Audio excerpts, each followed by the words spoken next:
అధికారిక వైఎస్ఆర్సీపీ ప్రకటించిన మేనిఫెస్టో 2024పై విమర్శల పర్వం కొనసాగుతుంది.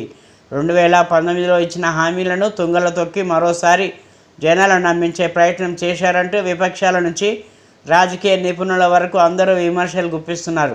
ఏపీసీసీ వైఎస్ షర్మిల కూడా తన గొంతు కలిపారు. అధికార వైఎస్ఆర్సీపీ ప్రకటించిన మేనిఫెస్టో 2024పై విమర్శల పర్వం కొనసాగుతుంది. 2019లో ఇచ్చిన హామీలను తుంగలో తొక్కి మరోసారి జనాలను నమ్మించే ప్రయత్నం చేశారంటూ విపక్షాల నుంచి రాజకీయ నిపుణుల వరకు అందరూ విమర్శలు గుప్పిస్తున్నారు.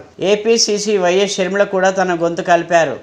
మీ హామీలను ప్రజలు ఎందుకు నమ్మాలి అంటూ సీఎం వైఎస్ జగన్మోహన్ రెడ్డికి ఆమె సూటి ప్రశ్న వేశారు. 2019 మేనిఫెస్టోలో ప్రత్యేక హోదా గురించి మీరు కొట్లాడతామనుంది. ప్రత్యేక హోదా ఎమ్మెల్యే ఎంపీలను ఇస్తే మేము రాజీనామాలు చేసైనా సరే, మేము కొట్లాడైనా సరే, బీజేపీ మెడలు వంచైనా సరే ప్రత్యేక హోదా తీసుకొస్తామని చెప్పిన మీరు ఇప్పుడు మళ్ళీ ఇంకొక మేనిఫెస్టో రిలీజ్ చేస్తున్నారు. మరి పోయిన మేనిఫెస్టో కథ ఏమిటి? పోయిన మేనిఫెస్టో మీరు నిలబెట్టుకునే సత్తా మీకు లేకపోతే మరి ఇప్పుడు కొత్త మేనిఫెస్టో నిలబెట్టుకుంటారు అన్న నమ్మకము మీరు ప్రజలకు ఇక్కడ ఇస్తున్నారు. మీరు పోయిన మేనిఫెస్టో నిలబెట్టుకోకపోతే మీ క్రెడిబిలిటీ ఏమిటి? కొత్త మేనిఫెస్టోకి ఉన్న విలువ ఏమిటి? పోలవరం ప్రాజెక్టు ఏమైంది? పోలవరం ప్రాజెక్టు కోసం ఒక్కటంటే ఒక్క నిజమైన ఉద్యమం ప్రత్యేక హోదా అయినా పోలవరం అయినా మీరు చేసింది లేదు. పోనీ అమరావతి అయినా, పోనీ క్యాపిటల్ సిటీస్ అయినా మూడన్నారు. మూడిట్లో ఒక్కటైనా కట్టారా? కనీసం ఈ రోజు ప్రజలు తలెత్తుకొని చెప్పుకునేటట్టు ఒక క్యాపిటల్ సిటీ కూడా ఆంధ్ర రాష్ట్ర ప్రజలకు లేదు అంటే ఇది అవమానం కాదా? పోయిన మేనిఫెస్టోలో మీరు పెట్టిన అంశాలు పూర్తి మద్యపాన నిషేధం. మరి పూర్తి మద్యపాన నిషేధం మీరు ఎందుకు చేయలేదు?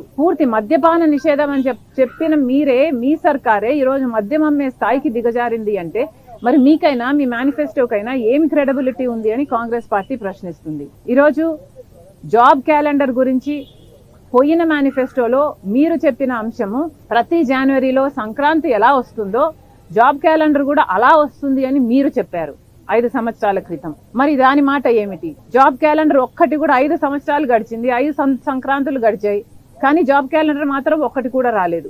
మరి మీరు ఏం సమాధానం చెప్తారు? 2,30,000 ఉద్యోగాలు ప్రభుత్వ శాఖల్లో ఖాళీగా ఉన్నాయని మీరే చెప్పారు 5 సంవత్సరాల క్రితం. ఆ ప్రభుత్వ శాఖల్లో ఉన్న ఉద్యోగాలను మీరు ఇప్పటికీ భర్తీ చేయలేదు. ఆ ప్రభుత్వ శాఖల్లో ఈ రోజు వరకు కూడా అవే ఉద్యోగాలు 2,25,000 ఉద్యోగాలు ఇంకా ఖాళీగానే ఉన్నాయి. మరి దానికైతే ఏమిటి? మరి బిడ్డలకు ఉద్యోగాలు ఎందుకు ఇవ్వటం లేదు? మీ కార్యకర్తలకు మాత్రం వాలంటరీ ఉద్యోగాలు ఇచ్చి అవి ప్రభుత్వ ఉద్యోగాలుగా చూపించి మభ్యపెట్టే ప్రయత్నం చేస్తున్నారు అంటే ఇంతకంటే దిగజారుడు రాజకీయం ఇంకొకటి ఉందా? మీ మేనిఫెస్టోలో పోయినసారి మీరే విలువ ఇవ్వకపోతే మీరు పెట్టిన అంశాలకు మీ కొత్త మేనిఫెస్టోకి ఏ విలువ ఉంటుంది, మీరు ఏ క్రెడిబిలిటీ ఉంటుంది అని కాంగ్రెస్ పార్టీ ప్రశ్నిస్తుంది. రాజశేఖర రెడ్డి గారు తలపెట్టిన జలయజ్ఞం ప్రాజెక్టులు, ఆంధ్ర రాష్ట్రంలో 54 ప్రాజెక్టును రాజశేఖర రెడ్డి గారు తలపెట్టారు. దాంట్లో 12 ప్రాజెక్టులను రాజశేఖర రెడ్డి గారే పూర్తి చేశారు. మిగిలినవి 42 ప్రాజెక్టులు అని మీరే 5 సంవత్సరాల క్రితము నవరత్నాలలో భాగంగా అన్ని ప్రాజెక్టులను పూర్తి చేస్తాము, 1,40,000 కోట్ల రూపాయలు అంచనాతో రాజశేఖర రెడ్డి గారి జలయజ్ఞాన్ని పూర్తి చేస్తామని మీ మేనిఫెస్టోలో మీరు పెట్టారు 5 సంవత్సరాల క్రితం.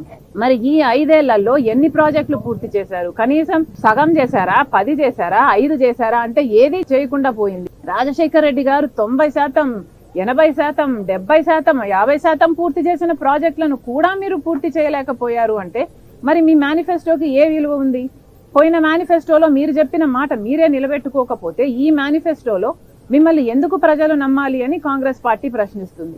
పోయిన మేనిఫెస్టోలో ఇదే వైసీపీ ప్రభుత్వం, ఇదే వైసీపీ పార్టీ జగన్మోహన్ రెడ్డి గారు చెప్పిన విషయము 3,000 కోట్ల రూపాయలు ధర స్థిరీకరణ నిధి కోసం రైతులకి ప్రతి సంవత్సరము పక్కన పెడతాము, దాంట్లో నుంచి మద్దతు ధర వచ్చేటట్టు ప్రతి రైతుకి మేము అండగా నిలబడతాము అని మీరు పోయిన మేనిఫెస్టోలో మాటిచ్చారు. మరి దానికైతే ఏమిటి? ఎప్పుడు ఏ సంవత్సరం మీరు 3,000 కోట్లు ధర స్థిరీకరణ నిధి కోసం పక్కన పెట్టారు? మరి మీరు ఒక్క సంవత్సరం కూడా పక్కన పెట్టకుండా ఇప్పుడు కొత్త మేనిఫెస్టో రిలీజ్ చేస్తే మీ పాత మేనిఫెస్టోకు విలువేమిటి, మీ మాటకు విలువేమిటి? అలాగే 4,000 కోట్లతో పంట నష్టపరిహారం కోసం పక్కన పెడతామన్నారు ప్రతి సంవత్సరం. ఒక్క సంవత్సరం అయినా మీరు పక్కన పెట్టారా? ఒక సంవత్సరం అయినా మీరు పంట నష్టపోతే ఇదిగో పంట నష్టపోయారు అని రైతులకు మీరు ఏమైనా డబ్బులు ఇచ్చారా? కనీసం రాజశేఖర రెడ్డి గారు ఇచ్చిన డ్రిప్ సబ్సిడీ కూడా ఇప్పుడు లేకుండా మీరు ఎత్తేశారు అంటే మరి మీరు ప్రజలకు ఏం సమాధానం ఇస్తారు? ఇలా 1 కాదు 2 కాదు, మీ పోయిన మేనిఫెస్టోలోనే ఏ సమాధానము ఇవ్వలేక పరిస్థితి మీకుంది. మీరే మాట నిలబెట్టుకోలేని పరిస్థితి మీకుంది. మరి అలాంటప్పుడు మీ కొత్త మేనిఫెస్టోకి ఏ విలువ ఉంటుంది? ఈ మేనిఫెస్టో ఎందుకండి చెత్తబుట్టలో పడేయండి.